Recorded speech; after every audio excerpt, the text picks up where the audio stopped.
Welcome to Natural Order Podcast. Brian O'Leary and Adam Heyman with you once again. Hello, Brian. How you doing? Well, good to be back. I think today, first of all, I should probably mention, well, you can see if you're watching on video, see Adam's stuff, heymannature.com, and go there. But you got YouTube, X, Substack, all the good stuff. I'm at Brian D. O'Leary, briand'oleary.com, all that good stuff. And then we also have naturalorderpodcast.com and Substack. So sign up for one, sign up for all. We'd appreciate all of it. So anyway, back to the matters at hand, Adam. I have an article that is out for submission, shall we say, and if nothing happens with it, it's going to go up on my Substack and probably the Natural Order podcast Substack. And I wanted to sit down and we wanted to sit down and talk about it because I have a couple arguments that I fashioned myself that I think with talking to you, nobody you've heard about even No, I uh, agree. You were thought kind about. enough to share your article with me, and I was fascinated by it. It's motivated by the immigration crisis that is afflicting the Western world, probably the whole world, but I mostly Mm, care about the Western world. Um, mhm. there is just a problem with unfettered, not natural immigration that's occurring, and the poor citizens of these countries, ourselves included, are just sort of having this thrust upon them with all sorts Yeah. of deleterious side effects. And you came up with, in your article, an argument, a constitutional argument against such behavior that I thought was fascinating, was worth getting together with you and talking about. Yeah, so we mentioned it a bit on the last podcast. Just going forward, I use the Third Amendment argument, which I'd never seen argued. It's the least controversial amendment in the entire at least controversial text in the entire Constitution, it seems like. There's been no case law, at least on the Supreme Court level, that has ever taken the Third Amendment and done anything with it. Third Amendment is the law where you can't quarter soldiers. The The old red government cannot force you to take in the old foreign the old soldiers and, redcoats yeah, can't and have any feed and redcoats clothe in your house. them.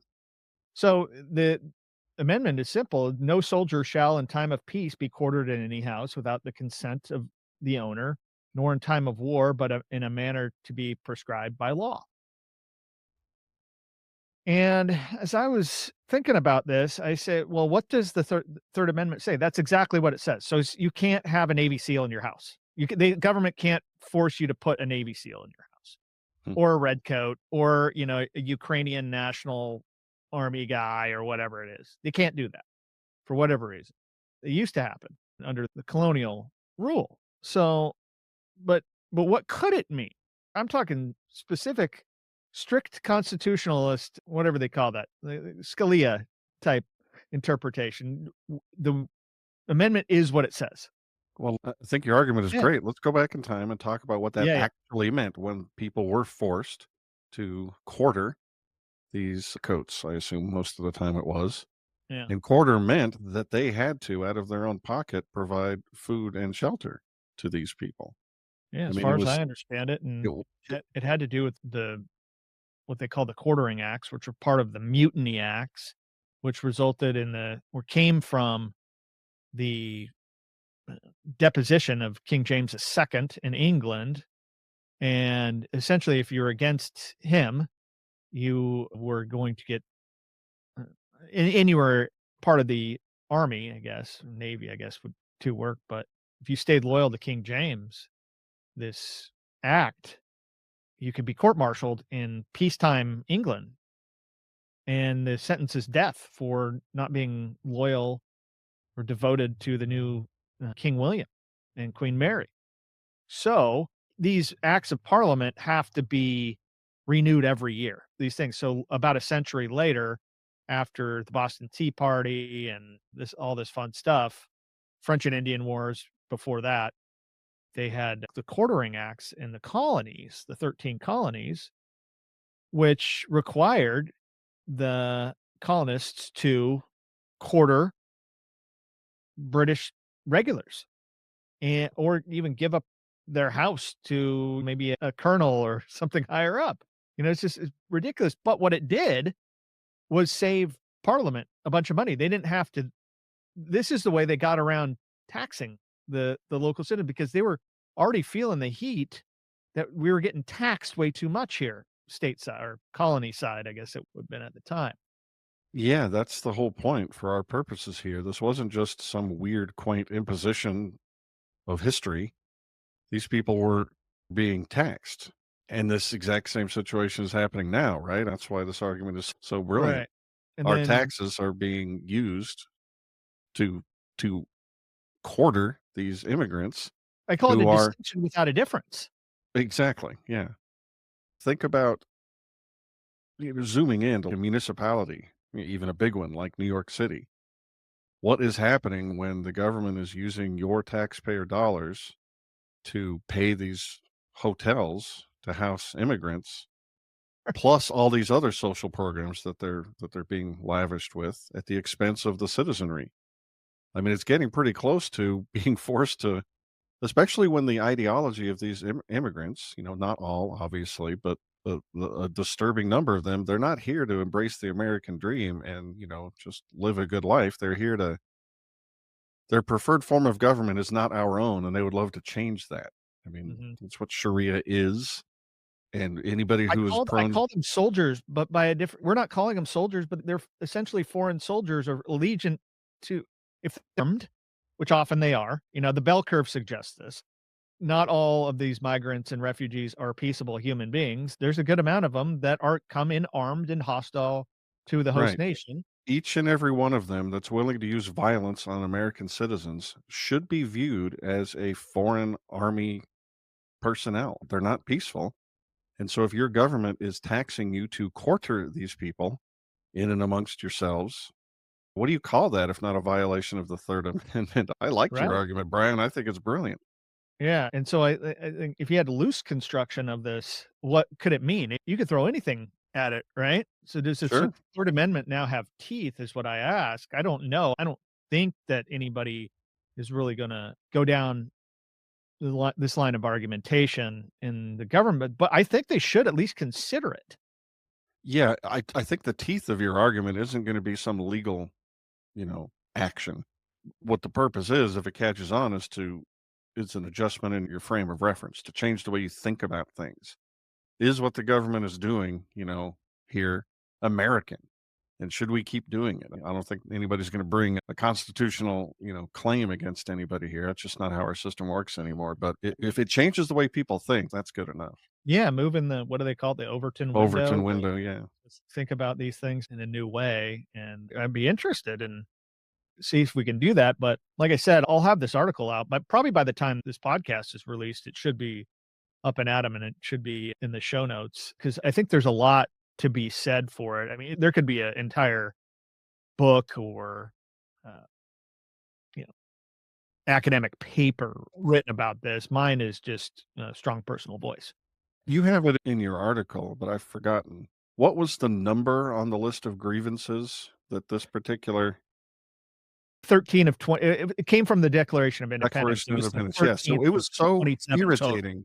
It was so Yeah. irritating to the people who overthrew the British Empire's Oh, control of yeah. North America that it was listed in the grievances as number 13 of whatever you said, 27, Yeah. and we made it the Third Amendment. amendment of the Constitution, which, Yeah. which should make you think it's not something quaint. It was a big deal to people who thought of themselves as free, that they were being forced to use their precious resources to house people in their homes and feed them who Mhm. were antithetical to their peace and prosperity. And Mhm. look around, ladies and gentlemen. Is not the same thing happening to us right now? I Yeah. mean, we're being taxed for a whole bunch of things that are un American. We talk about it a lot on this show. We've moved far and away from a free society. But as you pointed out, Brian, hardly anyone mentions the innocuous Third Amendment to the Constitution, but I think we should talk about it.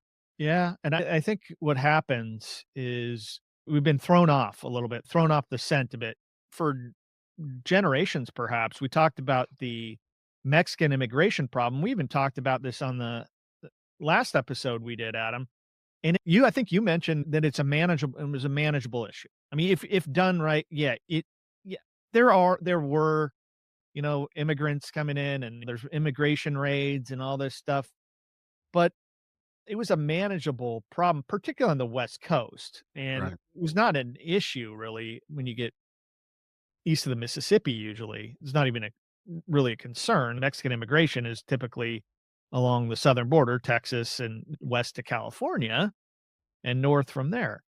But nowadays, the Mexican immigration is not really a problem. It's not the Mexicans Right. coming in mass to the United States anymore. It's people from further south and from continents and nations on the other side of the globe.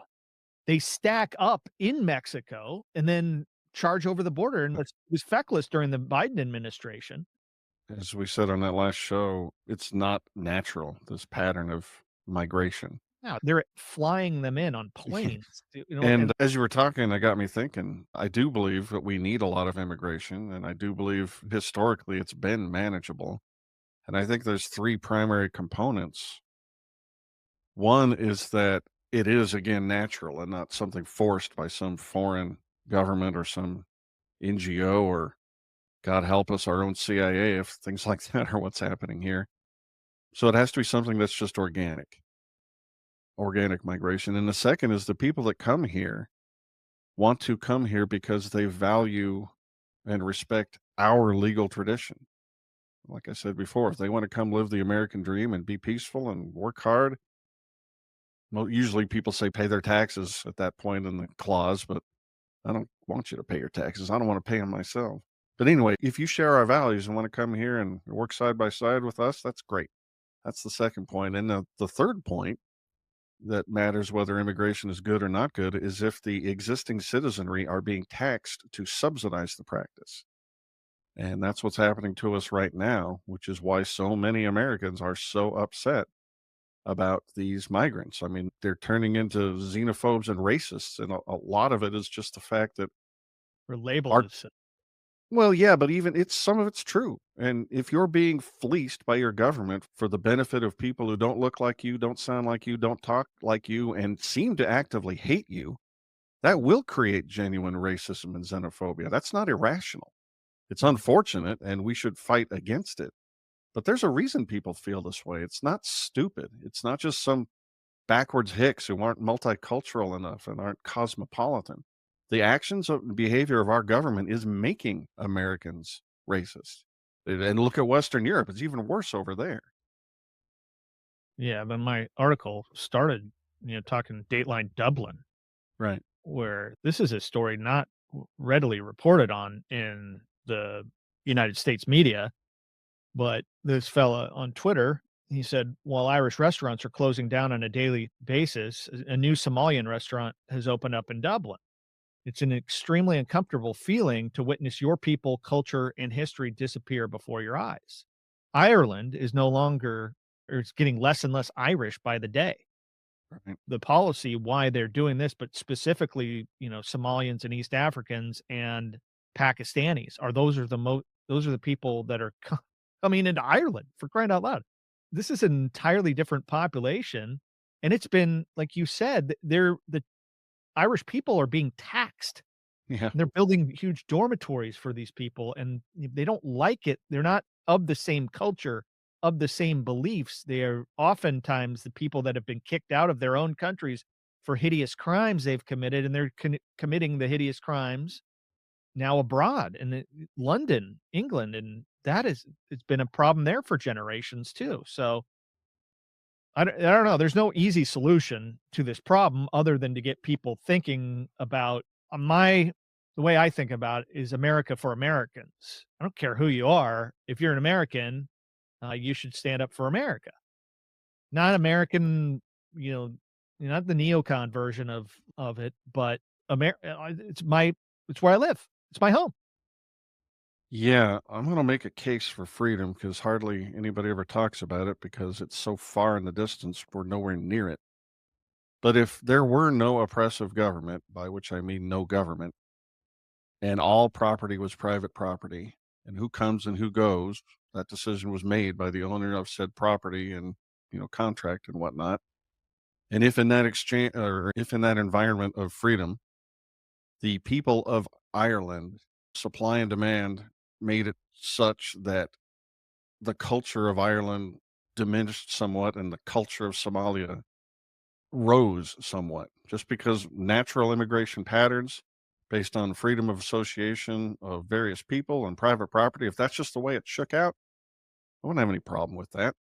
I mean, maybe I'd have a problem, but who would I complain to? It wouldn't be one person oppressing another person and forcing the culture to change. Well, there's no natural reason for Somalis to immigrate to There, Ireland or I Pakistanis totally to agree. But if bizarre coincidence and global cultural shift X happened in a totally sure. free market and it happened, okay, great. But that's not what we're seeing now. As you mentioned, we're seeing nefarious actors using stolen money to force this culture into Ireland when most of the citizens are not particularly happy about it, and they're very not happy about being forced to subsidize it and just tolerate it and have it done to them. Again, Yeah. this isn't a xenophobia This is a issue. country that a century ago fought a war Yeah, to extricate themselves from British rule, yeah. And now they're being and invaded by people from some other continent.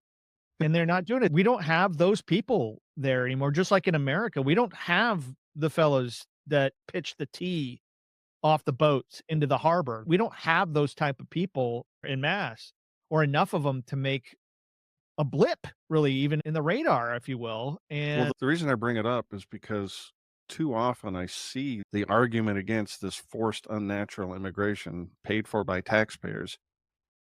Too often I see the issue argued on a xenophobic, ultra nationalist front when I think that just misses the point. It's not like we don't want any Somali restaurants or whatever. It's that we don't want this forced upon us and us forced to pay for it. It's the force yeah, that's the problem. It's not that there's extra brown people milling around and eating no, their funky food or whatever. The force is the whole crux of the problem.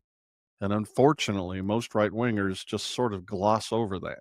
And I don't know why. Maybe it's because they have their own visions of what state power can do to other people against their will. But I want freedom. And if you had freedom, you wouldn't get all this forced migration put on your head. That's the way I'd like the argument to be framed, you know. perhaps. I don't it's not gonna happen, so I think we I, gotta I know. I deal in know. real politic here.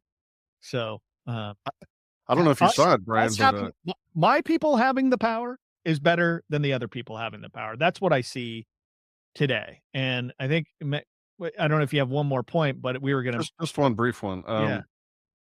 I totally agree. I mean, I am all about real politics. I'm a libertarian who was thrilled that Trump won, for example. Voted for him all 3 times just because the alternatives are so awful. But I wrote a couple of months ago on my Substack, maybe we'll link to it, an article that, one of the biggest threats to liberty right now is whatever these WEF globalists have in mind for us.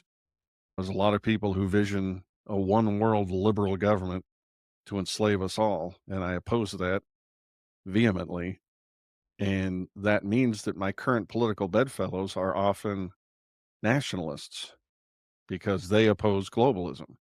Mm. And I'm totally fine working with such people. We share a common aim, but once we defeat the globalists, if we're lucky enough to do so, then I'm going to have a problem with the nationalists too, because I don't like, I certainly don't want to be ruled here in Nevada by Brussels, but I also am not thrilled about being ruled by Washington D.C. I want my political power decentralized as much as possible to the point of dissipating to nothing. That's what I want. Yeah, I think that's it's reasonable, and I think over the last well, ever since I've been alive, that's an actual strong position to take. However, we've been opposed. People like us, or people like me, anyway, I'm gonna speak for myself, we've been opposed at every stop by this by the left. Yeah. And the left has taken everything they do and infested itself in every molecule of the culture and the government. So it was entirely the government was entirely controlled. The media is entirely controlled. Now we're seeing a bit of a shift. I don't know that it's Trump, particularly Donald Trump, but it's the movement that he's Yeah. created is recognizing that, hey, we have control now and we're getting these people out. You and the second topic we were going to talk about today, this might be a good transition here, Adam, is Elon and his Doge, whatever you want to call it, the Mhm. bulldoze. Getting these people out of there. And you see all this kvetching and whining online about, "Oh, I lost my job because Elon came in and closed down my department." I was like, "Too bad." Like, how many people got fired for not, telling their medical history, Yeah. whether they got a shot or not to continue working or continuing interacting in public life? Yeah. That's never talked about here. I don't care about the people losing their job in the government that they had no reason to have it to begin with. It's just they got lucky having a great paying job where they didn't have to report to work. They're sitting at home and they're just doing essentially nothing, and I'm paying for it. That is I'm fine for Elon to say what whoever he is. I mean, yeah, in this old system, a guy like Elon, hey, he wouldn't be involved. This is extra governmental or whatever. You have to go through the Congress. I don't care. I do not care what the system is. These people need to get out. Our people need to get in, and then we'll sort it out when that comes. Forever, I would say not forever, but probably since '04, 20 years, call it.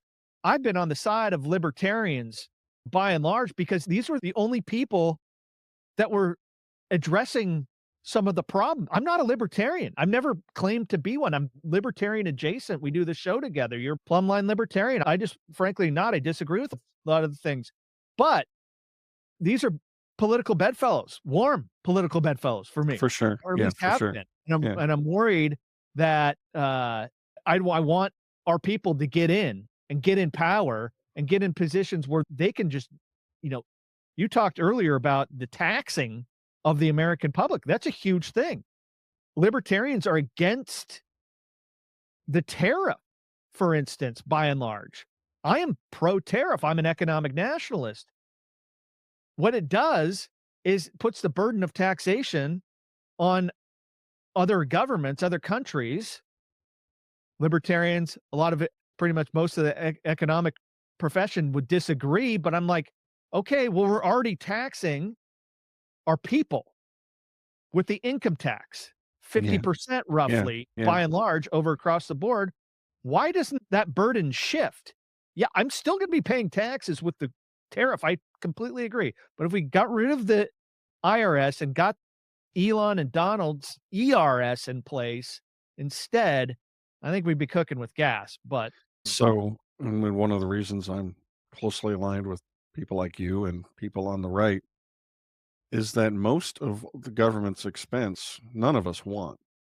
The government were pared down to forget how small I want to make it. If we even just pared it down to how small you want to make it, we wouldn't need an income tax. And we wouldn't need much in the way of tariffs either. They could be low and uniform to the point where, yeah, I might grumble a little bit when I'm taking a shower or whatever, but I wouldn't go to the streets and march against it or anything like that. And what's happening with Doge, I just love. I love that he's getting in there, and it's not just, kicking people out of their offices and forcing people to quit working from home and all those buyout options that Trump did. Those are all great. mhm, But what I really love is the shift in the zeitgeist where people are no longer asleep about the horrible form and function of our oppressive, wretched, yeah. disgusting government. People were shocked when they heard about what USAID actually did. So I Even want to before you address that get for a second. USAID, we all knew or had intimations that this is a left wing racket. Then they expose in all their line item of what they're spending money on, and then they total it up. But then you have I don't know, what do you call it, black pillar types. They're like, it's just a drop in the bucket. Why are we concerned with that? It's like, to your point, Adam, this is what they're spending money. Why should they spend a single cent on it? yeah, I don't even think that's So a there's black pilled way more argument to that either. once you start peeling back the onion. Yeah, that's not a black pilled argument either. You hear that from people who favor what they're doing. And their Yeah, argument okay. is, "Yeah, well, it's so small, so why are you even complaining?" But no, this is evil at its core, and it's used as a CIA cutout to overthrow governments we don't like in South America and Eastern Europe and all over the globe. And it's horrible. And that's before you even get to the slush fund of anti-American If they didn't left-wing. even spend any money at all, it's horrible. Yes, it's ridiculous, and they're spending our money. It's and I love that, again, it's being brought out, it's being like, I'm kind of pessimistic. I'm not thrilled that the organization is being, shunted over into the State Department where Marco Rubio, of all people, is gonna be, we might see if the zeitgeist doesn't keep moving in the right direction, we might see nothing change except it's Right. just an official arm of the State Department instead of a quote unquote NGO. By the way, folks, Marco Rubio, though, I am no fan. His rhetoric, however, being the mouthpiece of he's the new doing his Trump, boss's bidding. I like that. Yeah. I don't trust him as far as I could throw little Marco, but, I'm alright. I was dubious on the choice of Marco Rubio as Secretary of State, but he's like, "I don't want wars? Well, Okay, go Marco." we're old enough to have been burned by politicians' words for a long time, Oh, so I'm distrustful like you, keep glancing over, but I love the direction, I love the thrust of it. I hope he gets us out of these wretched wars. I have more faith in the Ukraine one than the Gaza one, mhm, but I love the direction things are going. I can't believe nobody assassinated him. I can't believe people aren't pushing back more. I mean, every day I look around and read what's happening, and I'm like, did we win? Or are they just letting us blow off some steam and then all these crooked things will just get renamed and repackaged and repurposed? Like I was about to say, NGO is a complete lie. There's no such thing as a non-governmental organization. right. It gets fed your tax money and operates. It's just a way to skirt around the Constitution. It's so clumsy and stupid. I can't believe we ever put up with this. The government's not Yeah, allowed to do X, Y, and Z because of the Constitution. But if we fund an NGO and it does that, I guess that's fine, right? What? yeah, like, calling this just defenestration of these NGOs or whatever you wanna call them is calling that racist and this, that. Come on. Like, we played this game before, right? Right? Doesn't work anymore. It's not racist. It's just this is stupid. And you have these people on the left, they're so stuck on calling Donald Trump a racist and all these other things. It's like, where do you even get that? Like, you just go to Joe Biden is an actual racist man. The Bill Clinton, ra very racist man. I mean, the policies go to Arkansas, what he did there. Go to back in the '70s and '80s and see what Joe Biden was doing in Congress. Racist to the core. You So, know, what are we doing? What are we talking because he's against you or your leftism, just that's it. racist bomb on him, and he's like, This isn't a this isn't a show about psychology exactly. But what's happening here is an emotion in search of a noun. These yeah, people hate Trump for derangement whatever reason, syndrome. and so they grasp and find racist, Nazi, whatever thing, sexist, I guess. But Yeah. yeah, they're not. You're trying to find reasons. There's not reasons there. They hate him for whatever reason, It's and then Trump there's derangement it. syndrome, and It's a Elon, I think, yeah. was on Hannity the other night, or Donald and Elon were on, getting interviewed. I saw this tweet this morning, and Elon says, "They call it, like, Trump derangement syndrome. You don't realize how real this is until you can't reason with people." I was at a friend's birthday party in LA. This was before the election. I was at a friend's birthday party in LA, a nice quiet dinner, and I happened to mention the president's name. He says, and it was like they got shot with a dart in the jugular that contained, like, methamphetamine and rabies, okay? And they're like, he does this sound, and he's like, "What's wrong, guys? You can't just have a normal conversation?" It's like they become completely irrational. So this is what we're talking about. It's Trump derangement syndrome, and I hate it. I generally hated that whole, uh, idea, like, "Oh, you got Trump derangement syndrome if you don't like everything lockstep what Trump is doing." But we're not talking about that. There are people accused of Trump derangement syndrome that are legit critics. I mean, I would count ourselves among them. I'm not too Sure. vocal on the criticism right now because I want to see things moving in a direction and not forestall it. Yeah. Same. However, I'm not I've I've written, podcasted, all this stuff about my dislike for some of the things Donald Trump does and has done. However, we've never deserved him, this man. He's That's true. he's hilarious. Um,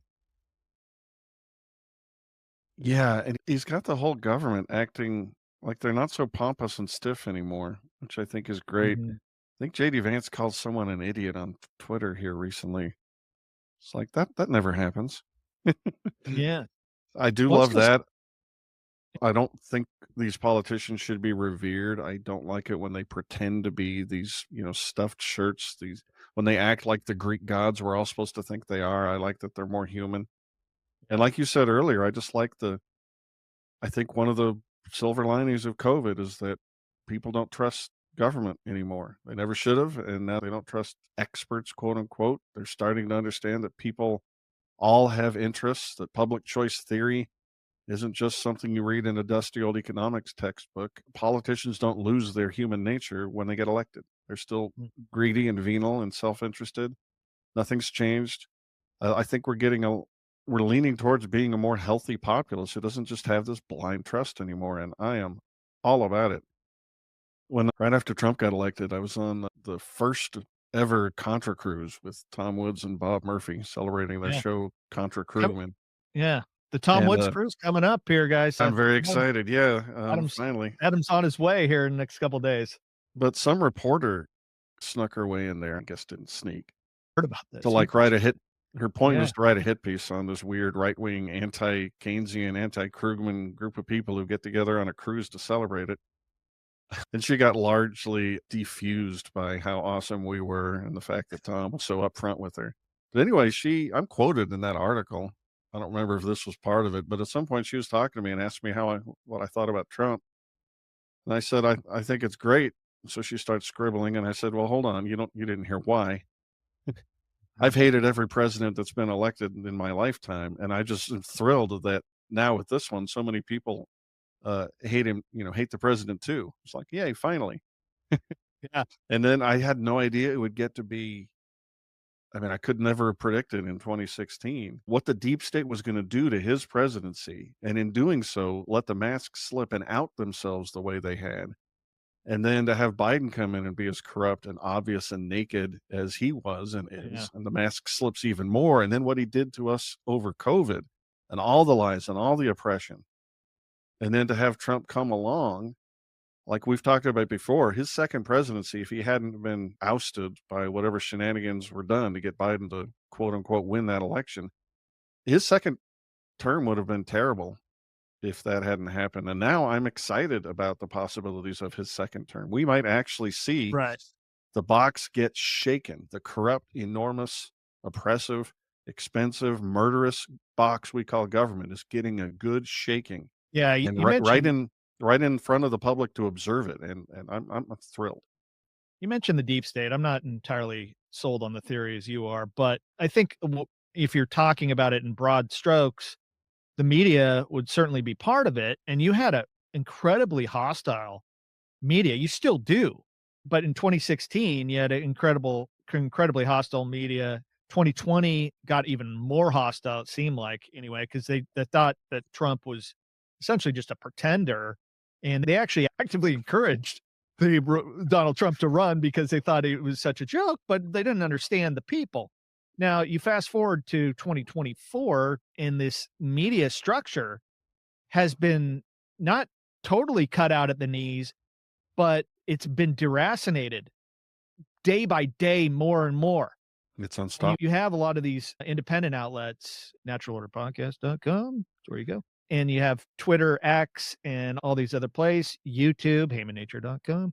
And you have all these places, and it wasn't just these people that you had to have a badge or some Yeah. degree or, get into this secret society of journalists in order to write hard news, but it's sprinkled with opinion. We're here. We're like, yeah, we're telling you the news, but we're also opinionated on where this news should head.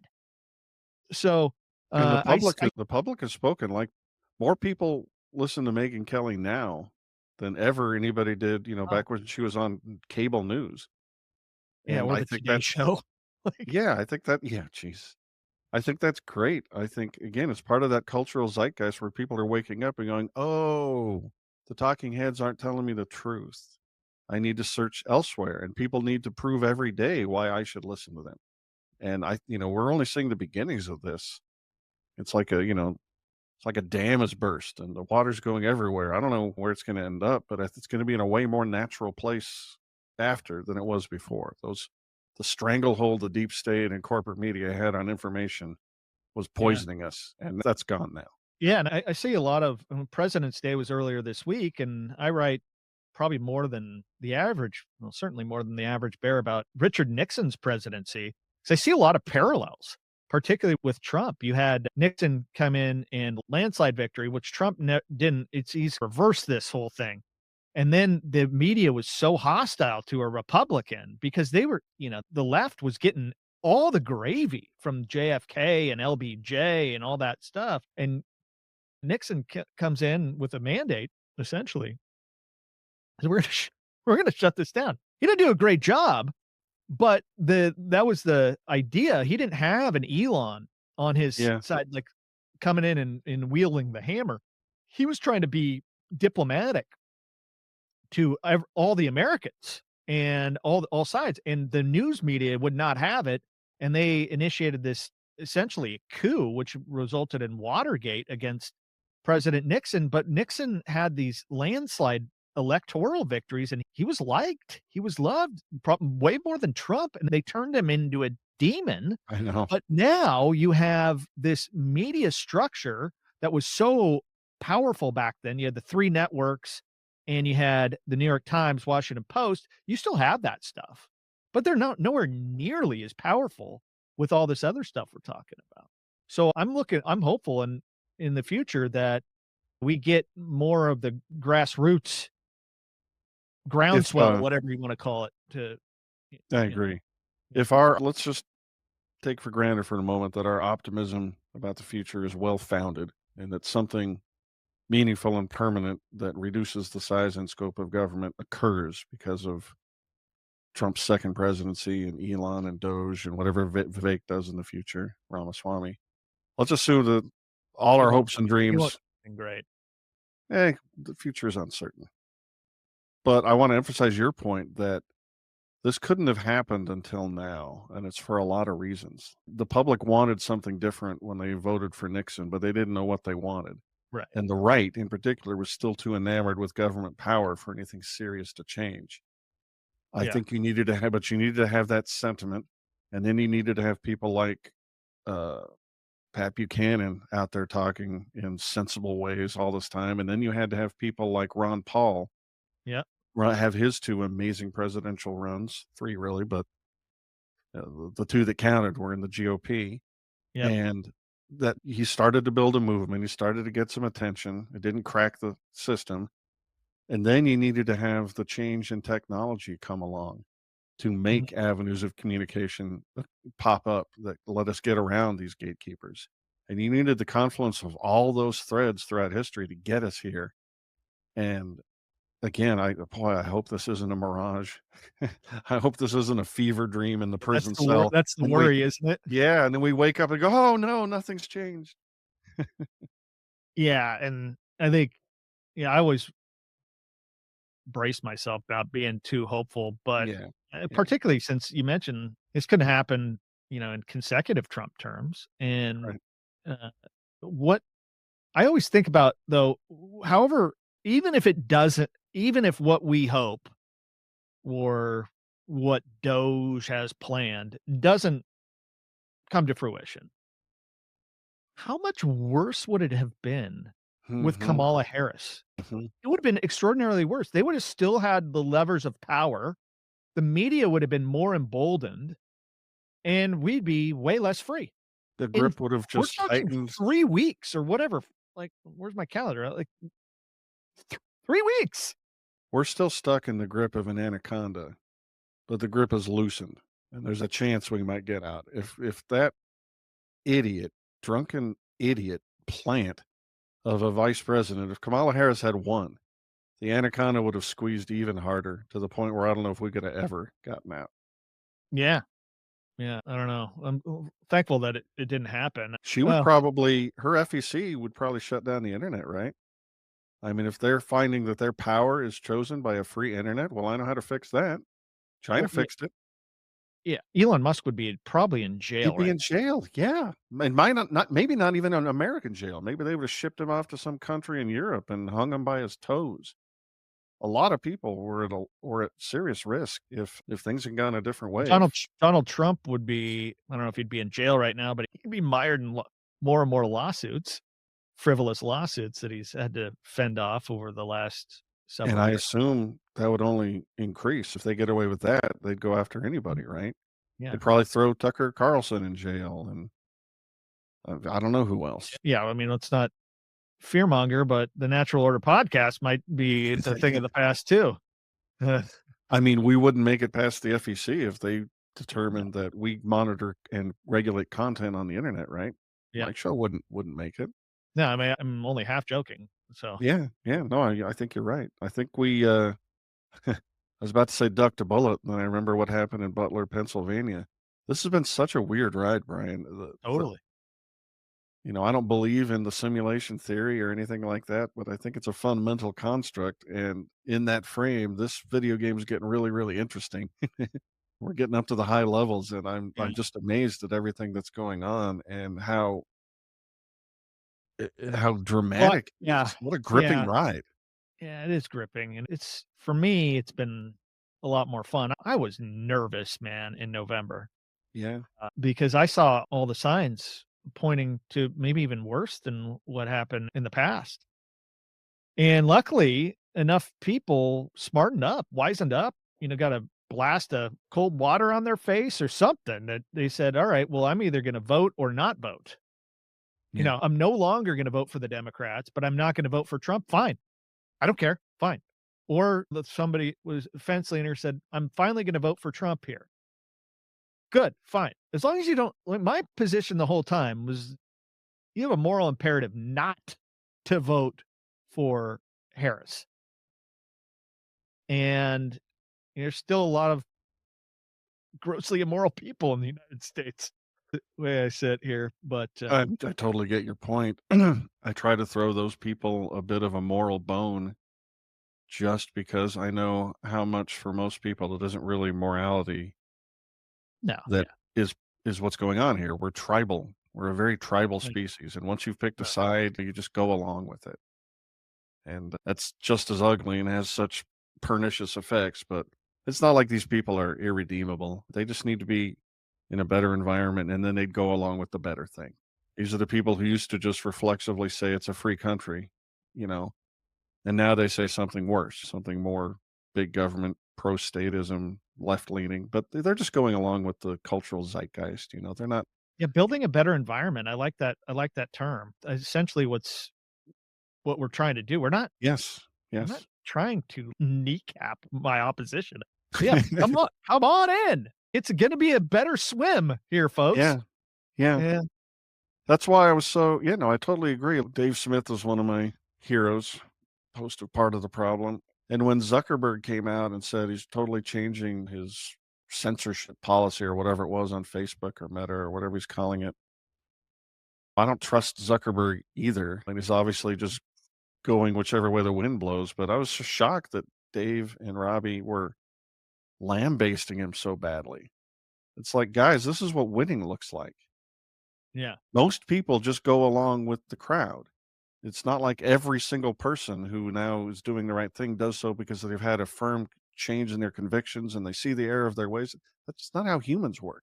Let's talk about like, we don't have a whole lot of time left here, but let's talk about Elon and the way he was thought about by the left, Yeah. maybe even 4 short years ago or 3 Yes. years ago even. And then now you have Sheryl Crow virtue signaling, sending her Tesla off and, donating the money to some left-wing organization or something like that. It's like, Such what are an you idiot. doing? By the way, People are I'm on so record hating Sheryl Crow for the last 30 years or whatever she's been. Think she sucks to begin with, so this is nothing new. Uh, anyway, I liked continue. her. I liked her first album. No, I think you're right. It's a totally stupid and vain demonstration of your moral virtue. And I see people driving around town here in Vegas with Teslas that have got that annoying bumper sticker that says something like Tesla owners against Elon or something like that. Like they couldn't stand to be driving around in a car, which they obviously love, thinking that the person behind me might think I tacitly support everything Elon Musk is doing. What a dumb way to go through your life, thinking you need to signal that somehow. That's pathetic. If anybody out there is listening to this show who does that, I can't imagine that Venn diagram is anything but two complete circles. Um, Yeah, yeah, stop doing what that. we could do for you folks, though, however, is we can get you a Natural Order There you go. podcast window sticker or There bumper you go. sticker. So just reach out to me on Twitter X at Brian D. O'Leary or Adam at ReRazer, ReRazer,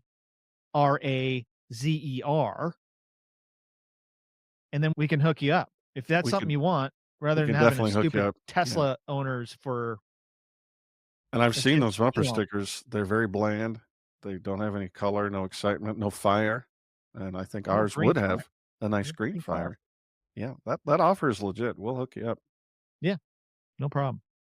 Well, this has been great, Brian, and I really encourage people to go to the article. I'm sure we'll find a Yeah, link. we'll have it in the show notes, and, It was if not fascinating. if not, Yeah, go to, let's say it'll be at naturalorder.substack.com, and there then you that go. way you can link to all of our other stuff as well, so we'll get that taken care of for you. Perfect. Yeah, Adam, good to be back in the saddle once again, and any last words? No, other than to thank you for sharing that article and for writing it and for all the brilliant thoughts and history that was in it. And yeah, please go to haymannature.substack.com. That's HAMAN.